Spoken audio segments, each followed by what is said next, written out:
Hey everyone, welcome back to the channel. Today, we were diving deep into one of the most dangerous and complicated rivalries in the modern world, the conflict between Iran and Israel. These two countries are not even neighbors, but their hostility has shaped wars, alliances, and global diplomacy for over 4 decades. So what caused this intense hatred? How did a relatively friendly relationship turn into one of the Middle East's deadliest Cold Wars? And what does it mean for the future? Let's break it all down. Let's rewind. Before 1979, Iran and Israel were actually on good terms. Iran, under the Shah, sold oil to Israel and even cooperated in military and intelligence projects. But everything changed in 1979. Iran's Islamic Revolution overthrew the Shah and brought in Ayatollah Khomeini, who turned Iran into a religious theocracy.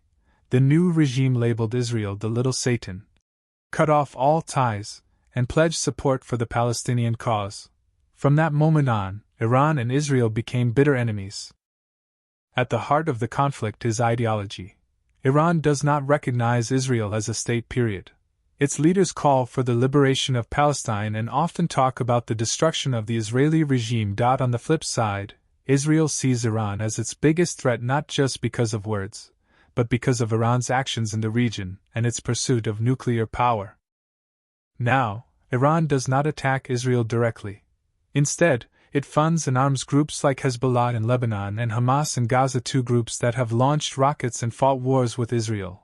Iran has also built up military power inside Syria, right next to Israel's northern border. In response, Israel has carried out hundreds of airstrikes to push Iranian forces back and stop weapons shipments. But what really scares Israel and much of the world is Iran's nuclear program. Iran insists it's for peaceful energy, but Israel believes it's a cover for building nuclear weapons. That fear led to sabotage efforts, cyber attacks like the infamous Stuxnet virus, and even the assassination of Iranian nuclear scientists.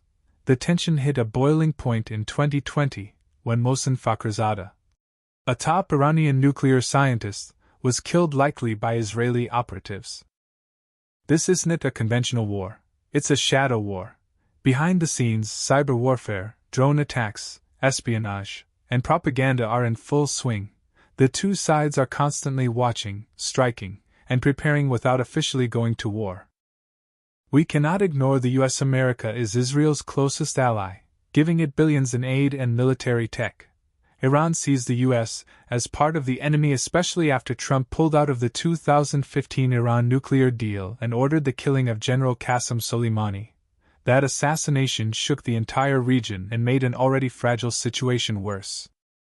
In recent years, things have gotten even more complex. In 2020, the Abraham Accords saw several Arab countries normalize ties with Israel. Iran called it a betrayal and increased support to its allies. During major clashes in Gaza like in 2021 and 2023, Iran cheered on Hamas and Islamic Jihad, calling for regional unity against Israel. And now, in 2025, we see rising tensions on multiple fronts: Hezbollah in Lebanon, Houthi rebels in Yemen, Iran's presence in Syria, and missile threats becoming more frequent. So where does this all go? Right now, the Iran-Israel conflict is like a loaded weapon, silent, but always ready to explode. Neither side wants full-scale war, but both are constantly pushing the red lines. As long as ideology, nuclear fear, and proxy warfare stay in play, peace will remain out of reach, and any spark, even a small one, could light the whole region on fire. If you found this breakdown helpful, do not forget to hit like, subscribe, and drop your thoughts in the comments. Do you think Iran and Israel are heading toward a bigger conflict? Or can diplomacy still win the day?